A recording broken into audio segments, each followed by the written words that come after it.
வணக்கம். Doctor V சத்தியம் நிகழ்ச்சிக்கு உங்களை அன்புடன் வரவேற்பது நான் ஓவியகுமார். இன்றைய நிகழ்ச்சியில் சைலண்ட் கில்லர் என்று அழைக்கப்படும் நீரிழிவு நோயை பற்றி விரிவாக பேச போகிறோம். நீரிழிவு நோய் வருவதற்கான காரணம் குறித்தும், நீரிழிவு நோயாளிகள் எடுத்துக்கொள்ள வேண்டிய உணவுகள் என்ன, எந்த உணவை எவ்வளவு அளவு எப்போது எடுத்துக்கொள்ள வேண்டும் என்பது குறித்தும் தெளிவான விளக்கத்தை அளிக்க நம்முடன் இணைந்திருக்கிறார் நீரிழிவு நோய் சிறப்பு மருத்துவர் பிரீத்தி. வணக்கம் டாக்டர். இன்றைக்கு நீரிழிவு நோயை பற்றி விரிவாக பேச போகிறோம். முதல்ல என்னோட கேள்வி என்ன அப்படின்னா, நீரிழிவு நோய் உலகளவில் பரவலாக நிறைய மக்களுக்கு இருந்தாலுமே கூட குறிப்பாக இந்தியாவில் பாதிப்பு அதிகமாக இருக்குன்னு கேள்விப்படுறோம். அந்த வகையில் உங்களுடைய கிளினிக்ல எந்த அளவுக்கு மாற்றத்தை பார்க்குறீங்க? முன்னாடி மாதிரி இல்லாமல் இப்போ நிறைய மாற்றங்கள், நம்மளோட வாழ்க்கை முறை மாற்றங்கள் இருக்கு, நம்மளோட உடல் உழைப்பின்மை இருக்கு. அதே மாதிரி நம்ம உணவு பழக்க வழக்கங்கள்ல வேற மாற்றங்கள் நடக்கிறனால தான் நமக்கு ரொம்ப ஜாஸ்தியா நீரிழிவு நோய் இப்போ வந்துட்டு இருக்கு. எங்களுடைய பெற்றோரின் தலைமுறையுடன் ஒப்பிடும்போது நீரிழிவு ஏன் இவ்வளவு சீக்கிரமா இப்போ இருக்கிற இளம் தலைமுறையினருக்கு தோன்றுது அப்படின்றத விளக்க முடியுமா? உடல் உழைப்பின்மை, அதே மாதிரி உணவு பழக்க வழக்கம் தான் முக்கியமான காரணமா இருக்கு. அதை தவிர நம்மளோட என்விரான்மெண்டல் ஸ்ட்ரெஸ், நம்ம ஒர்க்ல இருக்கிற ரொம்ப ஸ்ட்ரெஸ், ஒர்க்ல இருக்கிற ஷிஃப்ட், நைட் டியூட்டிஸ், இது மாதிரி நிறைய விஷயங்கள் அதுக்கு காரணமா இருக்கு. வாழ்க்கையும் உணவு முறையும் இங்க நெருக்கமா இருக்கு அப்படின்றது நீங்க சொல்ற பதிலே தெரியுது. இப்போ உணவு முறையை பற்றி பேசலாம். இப்போ நமது உணவு பழக்கத்துல சரியாக என்ன தவறு நடக்குது அப்படின்றத உங்களால சொல்ல முடியுமா? இப்போ நம்ம நாடு எடுத்துக்கிட்டீங்க அப்படின்னா, கார்போஹைட்ரேட், மாவு சத்து நிறைந்த உணவுப் பொருட்கள் தான் நிறைய நம்ம உட்கொள்றோம்.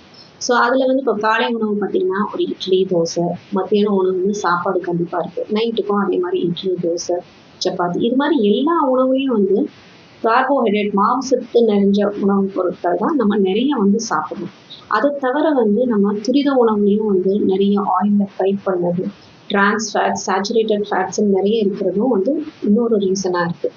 ஸோ இந்த மாம்சத்து நிறைஞ்ச உணவுகள் எடுக்கிற போது நமக்கு சுகர் லெவல் ரொம்ப ரைஸ் ஆகுது. அதுக்கு ஏற்ற மாதிரி நம்மளோட உடல் உழைப்பு இருந்துச்சு அப்படின்னா, அதாவது ஃபிசிக்கல் ஆக்டிவிட்டி நல்லா இருந்துச்சு அப்படின்னா அது ஈக்குவலைஸ் பண்ணும். சப்போஸ் நீங்கள் சாப்பிட்ற உணவுக்கும் அந்த ஃபிசிக்கல் ஆக்டிவிட்டிக்கும் பேலன்ஸ் கரெக்டாக இல்லை அப்படின்னா தான் நமக்கு உடல் பருமன் ஜாஸ்தியாகிட்டே போயிட்டுருக்கு. ஸோ அப்போ அந்த உணவு முறையில் நம்ம என்ன சேர்த்துக்கணும், மாவு சத்து நிறைஞ்ச பொருட்களை குறைச்சிட்டு புரோட்டீன்ஸ், காய்கறிகள், பழங்கள் இதெல்லாம் அதிக அளவில் சேர்த்துக்கிட்டோம் அப்படின்னா நமக்கு உடல் ஆரோக்கியமா வச்சுக்க முடியும். அதே சமயத்துல நம்மளோட வெயிட் ஏறாது. சுகர், ப்ரெஷர், அதே மாதிரி கொழுப்பு, இது போன்ற விஷயங்களை தவிர்க்கலாம். ரொம்பவே தெளிவான ஒரு விளக்கத்தை கொடுத்தீங்க. இப்போ இதனாலதான் உடல் பருமனும் நீரிழிவும் பெரும்பாலும் கைகோர்த்து போகுதா அப்படின்ற ஒரு கேள்வி எழுதல இல்லையா? இதுக்காக உங்களுடைய விளக்கம் என்ன? உடல் பருமன் இருக்கிற நிறைய பேருக்கு நீரிழிவு நோய் வருது.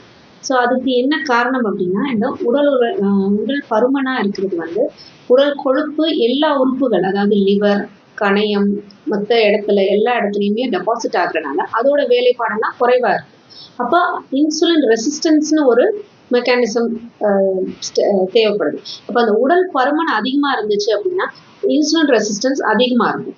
இன்சுலின் ரெசிஸ்டன்ஸ் அதிகமா இருந்துச்சுன்னா நமக்கு சுகர் கண்ட்ரோல்ல வராது, ப்ரெஷர் கண்ட்ரோல்ல வராது, கொழுப்பு சத்து நிறைய இருக்கும், உடல் பருமன் அதிகமா இருக்கும். அதே மாதிரி பெண்களுக்கு குறிப்பா பாத்தீங்கன்னா அந்த மாதவிடாய் பிரச்சனைகள் நிறைய இருக்கும். அவங்களுக்கு சரியான முறையில கருமுட்டை வரதோ, அந்த பிசிஓடி ப்ராப்ளம் அப்படிங்கிறது அதிகமாக இருக்கிறது.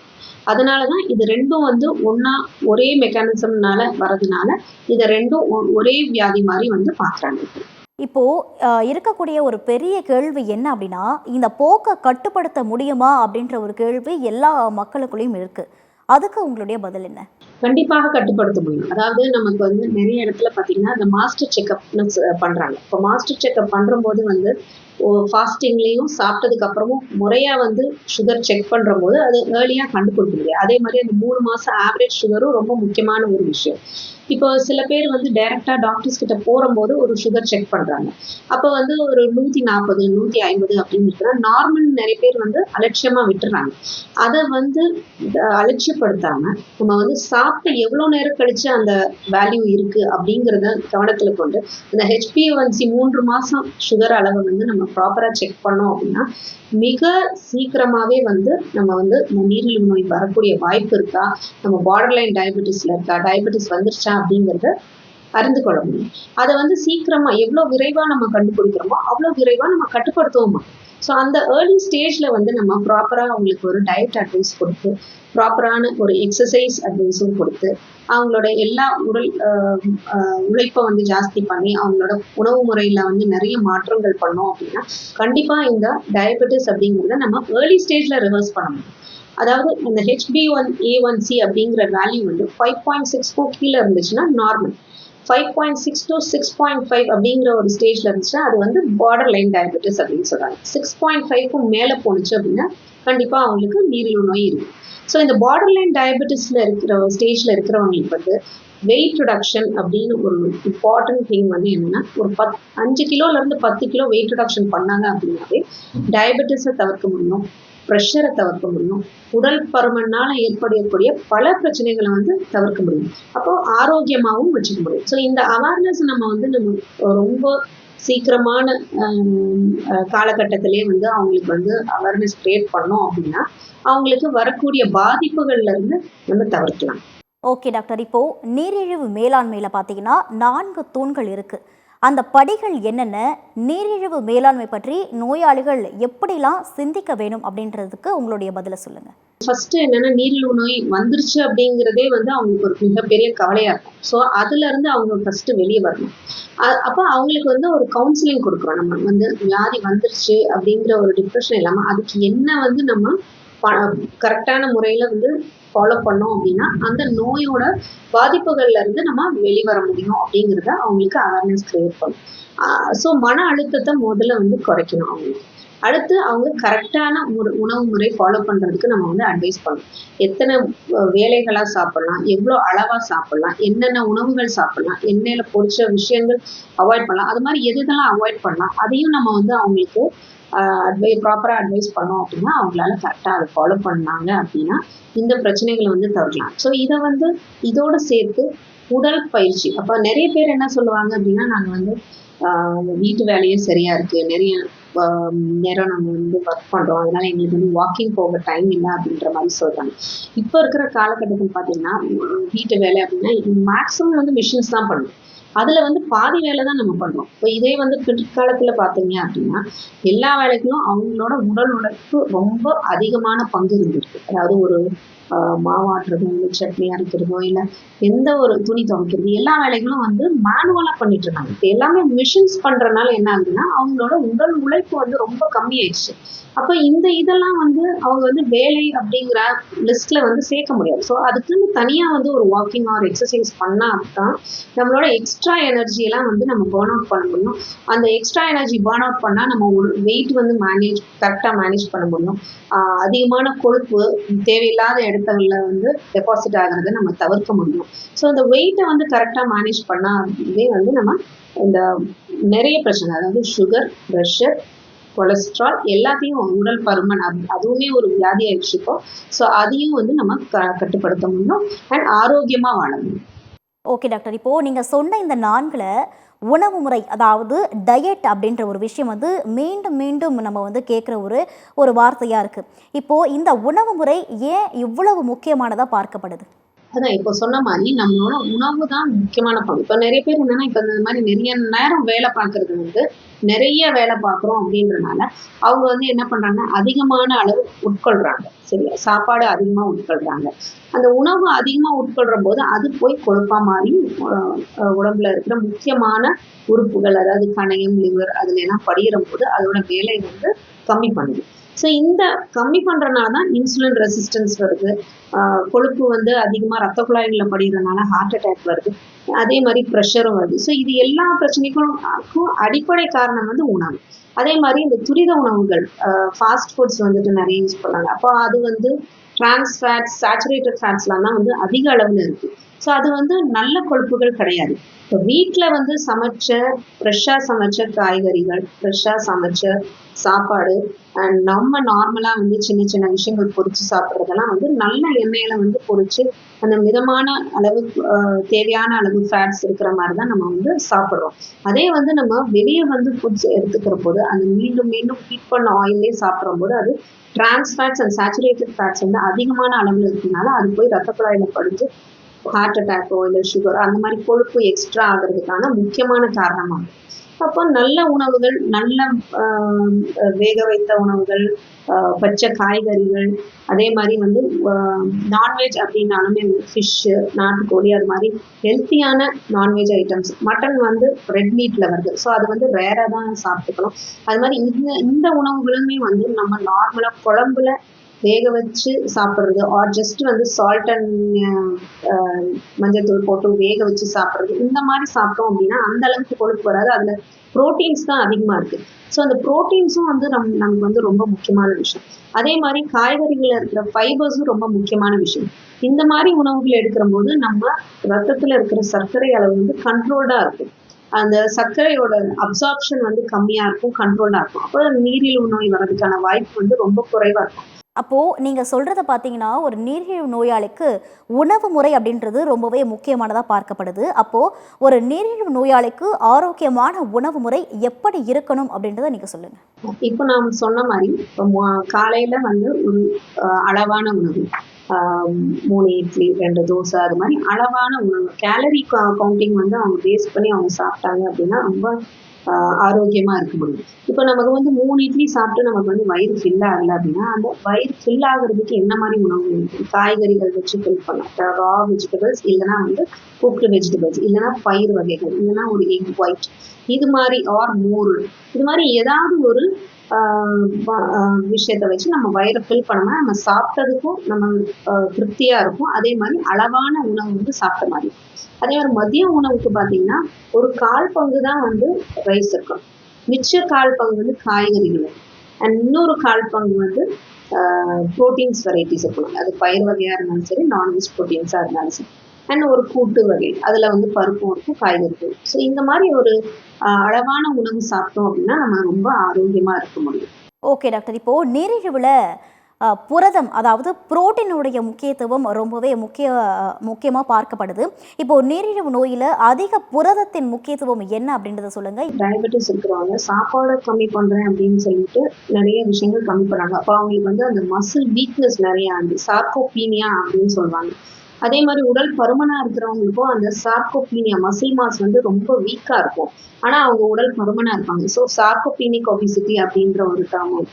ஸோ இந்த மாதிரி மசில் வந்து வீக் ஆகாமல் இருக்கிறதுக்கு நம்ம வந்து போதுமான அளவு ப்ரோட்டீன் உட்கொள்வது ரொம்ப முக்கியம்.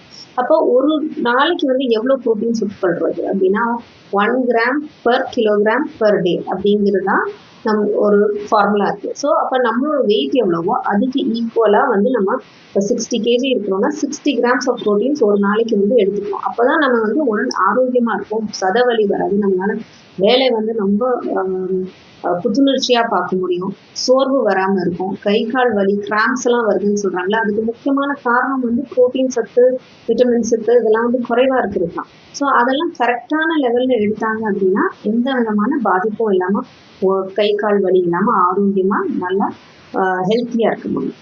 இப்போ வந்து ஒரு நீரிழிவு நோயாளிகள் இருக்கார் அப்படின்னா ஒரு உணவு உதாரணங்களோட ஒரு நிகழ்ச்சி பார்க்குற பார்வையாளர்கள் புரிந்து கொள்ளும்படியாக உங்களால் சொல்ல முடியுமா? காலையில் ஒரு 8 to 8:30 வந்து மார்னிங் பிரேக்ஃபாஸ்ட் எடுக்கணும். அதே மாதிரி 1:30 to 2 வந்து லன்ச் எடுக்கணும். ஈவினிங் 8:30 to 9 வந்து சாப்பிட்றணும். அதே மாதிரி இன்பிட்வீன், அதாவது அந்த ஸ்நாக்ஸ் எடுக்கணும்னு தோணும் இல்லையா, அது வந்து 11 o'clock and 4 o'clock or 5 o'clock மாதிரி ஈவினிங் சஜஸ்ட் பண்ணுறோம். ஸோ இந்த மார்னிங் மெயின் பிரேக்ஃபாஸ்ட்டு, அதே மாதிரி நைட் பிரேக்ஃபாஸ்ட், ஸோ அந்த ரெண்டுமே வந்து டிஃபன் ஐட்டம்ஸாக தான் இருக்கும். மதியானம் ஒரு வேலைக்கு மட்டும்தான் ரைஸ் ஐட்டம் வந்து யூஸ் பண்ணோம். அந்த ரைஸ் ஐட்டமும் வந்து நிறைய பேர் என்ன பண்ணுறாங்க அப்படின்னா கருப்பரிசி, கவுனி அரிசிலாம் கஞ்சி மாதிரி டைப்பில் எடுக்கிறாங்க, அது பிரேக்ஃபாஸ்ட்டுக்கு எடுக்கிறாங்க. ஸோ பிரேக்ஃபாஸ்ட்டுக்கு வந்து கஞ்சி மாதிரி எடுக்கிறம்போது நிறைய இன்டேக் பண்ணிடுறாங்க. ஸோ ஒரு டம்ளர் இன்டேக் பண்ணால் ஓரளவுக்கு வந்து சுகர் கண்ட்ரோல்டாக இருக்கும், ஒரு 2 இட்லி 3 இட்லி சாப்பிட்ற அளவுக்கான கேலரிஸ் இருக்கும். ஆனால் அது வந்து சுகர் லோ பண்ணுது அப்படின்னு சொல்லிட்டு அவங்க கஞ்சி ஃபார்மில் எடுக்கும்போது 3-4 டம்ளர் மாதிரி எடுத்துடுறாங்க. ஸோ நியர்லி ஒரு 400-500 ml கஞ்சி மாதிரி எடுக்கிற போது சுகர் கண்டென்ட் வந்து அதிகமாகுது அந்த பேஷண்ட்ஸ்க்கு நம்ம செக் பண்ணும்போது. அதனால நம்ம என்ன சஜஸ்ட் பண்ணுறோம்னா கஞ்சி மாதிரி அதிகமாக உட்கொள்ளாமல் கம்மியாக உட்கொள்ளா ஒன்றும் பிரச்சனை கிடையாது. அதே வந்து இன்னொரு ஆல்டர்னேட்டிவ் என்னன்னா, நம்ம ஒயிட் ரைஸ்க்கு பதிலா வாரத்துல ஒரு 2 நாள் 3 நாள் வந்து நம்ம ஆல்டர்னேட் ரைஸ், அதாவது சிறுதானியா வகை அரிசி இருக்கு இல்லையா, கொள்ளு, குதிரைவாலி, சாமை, தெனை, கருப்பரிசி, கவுனி இதெல்லாம் வந்து நம்ம வடிச்சு சாப்பாடா சாப்பிடும்போது சாப்பாடு வந்து நமக்கு அளவு கம்மியா தான் நம்ம எடுத்துக்க முடியும் அந்த நார்மல் ஒயிட் ரைஸை விட. அப்போ சுகர் லெவல் வந்து இன்னும் கண்ட்ரோல்ட் ஆகும். ஏன்னா அது வந்து ஸ்லோ அப்சார்ப்ஷனா இருக்கும். அதே மாதிரி அதிகமான அளவு உட்கொள்ள முடியாது. கொஞ்சம் ரைஸ் சாப்பிட்டாவே வந்து நமக்கு வயிறு ஃபுல் ஆயிடும், சாட்டிஸ்ஃபேக்ஷன் ஆயிடும். அந்த மாதிரி இருக்கிற போது நம்ம அளவு கம்மியா எடுப்போம். அப்போ சுகர் லெவலும் கண்ட்ரோல்டா இருக்கும். அண்ட் அதுல ஃபைபர் கண்டென்ட்லாம் அதிகமா இருக்கிற போது அந்த ஸ்லோ அப்சார்ப்ஷன்னால சுகர் லெவல் வந்து அதிகமா ரைஸ் ஆகாது பிளட்ல.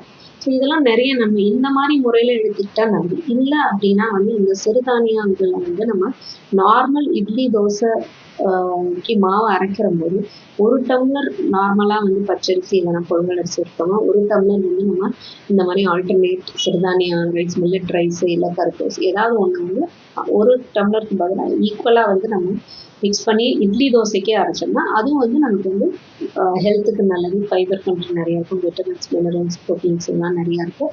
அதை தவிர சுகரும் வந்து இன்க்ரீஸ் ஆகாது. அண்ட் உணவுல வந்து இந்த மில்லட்ஸ் வகை சேர்த்த மாதிரி இருக்கும். அதே மாதிரி ஈவினிங் டைம் நம்ம டிஃபன் சொல்கிறோம். ஸோ இதே மாதிரி ஆல்டர்னேட்டாக வந்து எது இருந்தாலும் எடுத்துக்கலாம். ஏன்னா நிறைய பேருக்கு வந்து சப்பாத்தி கோதுமை தான் வந்து சுகரை குறைக்கும் அப்படின்ற ஒரு தாட் இருக்கு. ஆனால் அது மாதிரி கிடையாது. நம்ம சப்பாத்தி கோதுமை வெரைட்டிஸ் எடுக்கிறதுக்கு பதிலாக, ஏன்னா சில பேர்த்துக்கு வந்து அது ஒத்துக்காது. நிறைய பேர்த்துக்கு வந்து லூஸ் மோஷன்ஸ் ஆகும், இல்லை அப்படின்னா கான்ஸ்டிபேஷன் ஆகும். இந்த மாதிரி பிரச்சனைகள் இருக்கிறனால நம்ம நார்மல் இட்லி தோசையே வந்து எடுத்துக்க சொல்லுவோம், அளவு கம்மியாக எடுத்துக்க சொல்லுவோம். அதே மாதிரி மத்தியானம் ரைஸ் வந்து கொஞ்சமாக எடுத்துகிட்டு வெஜிடபிள்ஸ் இந்த 11 மணி டைமில் வந்து வெஜிடபிள் சூப்ஸு இல்லை காய்கறி சாலடு, குக்டு வெஜிடபிள்ஸு, மோர் இல்லைன்னா கூழ், அது லிக்விடாக எடுக்கணும்னு சொல்கிறோம். கூழ் வந்து நம்ம பிரேக்ஃபாஸ்ட் எடுக்கக்கூடாது. லிக்விடாக நம்ம வந்து இன்பிட்வீன் டைமில் எடுத்தோம் அப்படின்னா அந்த அளவுக்கு சுகர் லெவல் லோ ஆகாது. அது நிறைய பேர் என்னென்னா அந்த கூழ் சாப்பிடக்கூடாதுன்னு ஏன் அட்வைஸ் பண்ணுறாங்கன்னா, அந்த மார்னிங் பிரேக்ஃபாஸ்ட்டுக்கு 1 டம்ளர் கூழ் எடுத்துட்டு மாத்திரைகள்லாம் போடும்போது சுகர் அளவு டக்குன்னு குறைஞ்சிடும். அதனால மார்னிங் பிரேக்ஃபாஸ்ட்டுக்கு கூழ் மாதிரி இருக்கக்கூடாதுன்னு சொல்லுவாங்க. அதுதான் கூழ் குடிக்கக்கூடாதுங்கிறது கிடையாது. அதை வந்து நம்ம இன்பிட்வீன் ஸ்நாக்ஸ் மாதிரி காஃபி டீக்கு பதிலாக ஒரு 100 ml வந்து எடுத்துக்கலாம். அதே மாதிரி காஃபி டீயில் முக்கியமாக வந்து சுகர், நாட்டு சர்க்கரை, பனக்கற்கண்டு, வெல்லம், கருப்பட்டி அது மாதிரி எந்த விஷயமும் இனிப்பு சார்ந்தது வந்து சேர்க்கக்கூடாது. அது ரொம்ப அவசியம். ஏன்னா வந்து நிறைய பேர் என்ன நினைச்சிட்டு இருக்காங்க அப்படின்னா, ஜீனிக்கு பதிலாக நாட்டு சர்க்கரை சேர்த்தா அது வந்து ரொம்ப சுகர் வந்து இன்க்ரீஸ் ஆகாது அப்படின்னு நினைச்சிட்டு அது மாதிரி சேர்க்குறாங்க. ஆனால் இனிப்புத்தன்மை எல்லாத்துலேயுமே ஒன்றா தான் இருக்குது. அதோட விட்டமின்ஸ், அதாவது அயன் சத்து, மினரல் சத்து அதெல்லாம் தான் வந்து இந்த ப்ரௌன் சுகர், கருப்பட்டிலாம் அதிகமாக இருக்குது. ஒயிட் சுகர் வந்து கெமிக்கல்ஸ்னால அதை ரிஃபைன் பண்ணுறதுனால அதை நம்ம அவாய்ட் பண்ணுறது பெட்டராக இருக்கும். பட் இனிப்புத்தன்மைன்னு பார்த்தா டயபெட்டிக் பேஷண்ட்ஸு அதை கூட எடுக்கிறது அவங்க உடனடி கிடையாது. அதே மாதிரி ஈவினிங் வந்து ஏதாவது வந்து ஃப்ரூட் நிறைய டாக்டர்ஸ் வந்து ஃப்ரூட்ஸை அவாய்ட் பண்ணுங்கன்னு சொல்லுவாங்க. ஏன்னா சுகர் தன்மை அதிகமாக இருக்குது. நம்ம வந்து எந்த அளவு ஃப்ரூட்ஸ் வந்து எடுத்துக்கணும் அப்படின்னு அட்வைஸ் பண்ணால் அது கரெக்டாக அவங்க ஃபாலோ பண்ணுவாங்க. ஃப்ரூட் ஜூஸஸாக தான் எடுக்கக்கூடாது. ஏன்னா வந்து ஒரு ஜூஸ் பண்ணுறதுக்கு ஒரு 2 பழம், ஒரு 3 பழம் வந்து ஜென்ரலாக ஒரு சாத்துக்குடி ஜூஸ் அப்படின்னா வந்து ஒரு 3-4 பழம் வந்து நம்ம பிழிஞ்சாங்கன்னா ஒரு 100 ml to 150 ml ஜூஸ் வரும். ஸோ அந்த மாதிரி எடுக்கிற போது இன்க்ரீஸ் குவான்டிட்டி ஆஃப் ஃப்ரூட்ஸ் எடுக்கிற போது தான் சுகர் வந்து அப்நார்மலாக இருக்கும். அதே நம்ம வந்து மென்று சாப்பிட்ற போது ஃபைபர் கண்டென்ட் அதிகமாக இருக்கிறதுனால சுகர் அப்சார்ப்ஷன் வந்து கம்மியாக இருக்கும். அதே மாதிரி மென்று சாப்பிட்றதுனால அந்த சுகர் எனர்ஜியும் வந்து கரையும். ஸோ ஃப்ரூட்ஸை வந்து அப்படியே சாப்பிட்றது நல்லது, ஜூஸாக சாப்பிட்றது நல்லது கிடையாது. புரதத்துடன், அதாவது புரோட்டீனோட நார்ச்சத்தும் ஃபைபரும் அடிக்கடி நம்ம வந்து குறிப்பிடப்படுறதை நம்ம பார்க்குறோம். ஏன் இந்த நார்ச்சத்துன்றது ரொம்பவே முக்கியமானதாக பார்க்கப்படுது நீரிழிவு நோயாளிகள்கிட்ட? நார்ச்சத்து ஏன் முக்கியமா அப்படின்னா வந்து டயபெட்டிஸ் இருக்கிறவங்களுக்கு மெயினாக வந்து கான்ஸ்டிபேஷன், ஏன்னா உணவு வந்து அவங்க கம்மியாக எடுத்துக்கிறனால மோஷன் ப்ராப்ளம் அடிக்கடி வரும். சரியான ஹார்ட் மோஷன்ஸ் அப்படின்னு சொல்லுவாங்க, கான்ஸ்டிபேஷன் ஆகுதுன்னு சொல்லுவாங்க. ஸோ அந்த கான்ஸ்டிபேஷன் வராமல் இருக்கிறதுக்கு நார்ச்சத்து வந்து ரொம்ப முக்கியமானது. அதுலேயும் சாலிபிள் ஃபைபர்ஸ், இன்சாலிபிள் ஃபைபர்ஸ்னு 2 வகை இருக்குது. கீரை வகைகள்லாம் நிறைய வந்து இன்சாலிபிள் ஃபைபர்ஸ் இருக்குது. அதெல்லாம் வந்து மோஷன் ப்ராப்ளம் சரிப்படுத்துறதுக்கு ரொம்ப நல்ல உணவு முறைகள். அதே மாதிரி சில பழங்களில் வந்து சாலிபிள் ஃபைபர்ஸ் இருக்குது. அந்த மாதிரி பழங்கள் எடுத்துக்கிற போது சுகர் கண்டென்ட் வந்து அப்சார்ப்ஷன் வந்து கம்மியாகும். நம்மளோட உடம்புல வந்து சுகரோட அப்சார்ப்ஷன் வந்து கம்மியாகும். ஸோ நமக்கு நல்லா விட்டமின்ஸ், மினரல்ஸும் கிடைக்கும், நார்ச்சத்தும் கிடைக்கும், சுகரும் வந்து இன்க்ரீஸ் ஆகாது, நமக்கு பிடிச்ச விஷயங்களை சாப்பிடவும் முடியும். ஸோ இதனால தான் வந்து அந்த நார்ச்சத்துக்கு நம்ம ரொம்ப முக்கியத்துவம் கொடுக்குறோம். மலை கட்டுறது வந்து ரொம்ப முக்கியமான பிரச்சனை டயபெட்டிஸ் பேஷண்ட்ஸ்க்கு. அதுக்காக இந்த நார்ச்சத்து வந்து நம்ம போதுமான அளவில் எடுத்துக்கிட்டாதான் பிரச்சனை வராது. இல்லை அப்படின்னா அவங்களுக்கு அதுக்கும் மாத்திரைகள் எடுக்கிற மாதிரி இருக்கும். ஸோ நிறைய பேர் மாத்திரைகள் விரும்ப மாட்டாங்க. இப்போ உணவு முறையிலேயே அவங்க கரெக்ட் பண்ணாங்க அப்படின்னா ரொம்ப நல்லது. ஓகே டாக்டர், இப்போ உணவு பழக்க வழக்கங்கள்ல ஒரு பெரிய இடைவெளி இருக்கு. இந்த இடைவெளியை குறைக்க மக்கள் என்ன நடைமுறை நடவடிக்கைகளை எடுக்க முடியும்? இப்போ நிறைய பேருக்கு வந்து ஃபேமிலி ஹிஸ்ட்ரி ஆஃப் டயபெட்டிஸ் இருக்கும் இல்லையா? அப்போ அந்த ஏற்கனவே அப்பா அம்மாவுக்கு சுகர் இருக்குன்னா நமக்கு வரக்கூடிய வாய்ப்பு 80% இருக்கு அப்படின்ற ஒரு அவேர்னஸ் அவங்களுக்கு இருந்தது அப்படின்னா நம்ம ஒரு ரொம்ப முன்னாடி இருந்தே நம்மளோட உணவு முறையில வந்து ரொம்ப கட்டுப்பாடா இருக்க பழகிக்கணும். அதே மாதிரி உடல் உழைப்பு, அதாவது பிசிக்கல் ஆக்டிவிட்டி அதிகமாக பண்ணணும். கண்டிப்பாக வாக்கிங் ஆர் எக்ஸசைஸ் ஒரு 1/2 மணி நேரம் டெய்லி பண்ணணும். That is 150 minutes per week at least. 2 நாள் நம்ம பண்ணலன்னா கூட 5 நாள் கண்டிப்பாக 1/2 மணி நேரம் நம்ம வந்து உடல் பயிற்சி பண்ணணும். அதை தவிர வந்து நம்ம தண்ணி நிறைய குடிக்கணும். நம்மளோட தூக்க முறை வந்து நல்லா இருக்கணும். நம்மளோட ஒர்க் பேலன்ஸ் வந்து ரொம்ப முக்கியம். மன அழுத்தம் அதிகமாக இருந்தாலும் சுகர் வந்து இன்க்ரீஸ் ஆகும். சுகர் வந்து வெளியாக வர்றதுக்கான சான்சஸ் இருக்கு.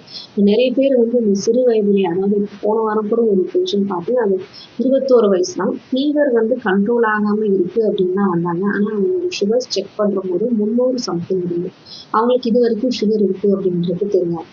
அவங்களோட ஹிஸ்ட்ரி நம்ம வந்து கேட்குற போது பார்த்தோம்னா அவங்களோட கிராண்ட் மதருக்கும் டயபெட்டிஸ் இருந்திருக்கு, அவங்க அம்மாவுக்கும் வந்து டயபெட்டிஸ் இருந்திருக்கு. ஸோ நம்ம எல்லாத்துக்கும் தெரிஞ்சது வந்து டைப் 1 டைப் 2 அப்படின்னு 2 வகையான டயபெட்டிஸ் எல்லாத்துக்குமே தெரியும். டைப் 1 வந்து இன்சுலின் மட்டும்தான் போடணும், சின்ன குழந்தைங்கள்லேருந்தே வரக்கூடிய டயபெட்டிஸ். டைப் 2 வந்து நம்ம சாதாரணமாக பார்த்தா 40 வயசுக்கு மேலே வரக்கூடிய டயபெட்டிஸ்.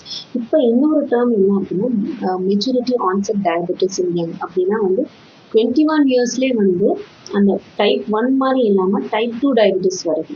ஸோ அவங்களுக்கு வந்து நம்ம டைப் 1 20 வயசுலேயே வந்து டைப் 1 அப்படின்னு நினச்சிட்டு நம்ம இன்சுலின் கொடுத்தோம்னா அந்தளவுக்கு ரெஸ்பாண்ட் ஆகாது. அந்த மாதிரி பேஷண்ட்ஸ்க்கு வந்து மாத்திரைகள் கொடுத்தா மட்டும்தான் ரெஸ்பாண்ட் ஆகும்.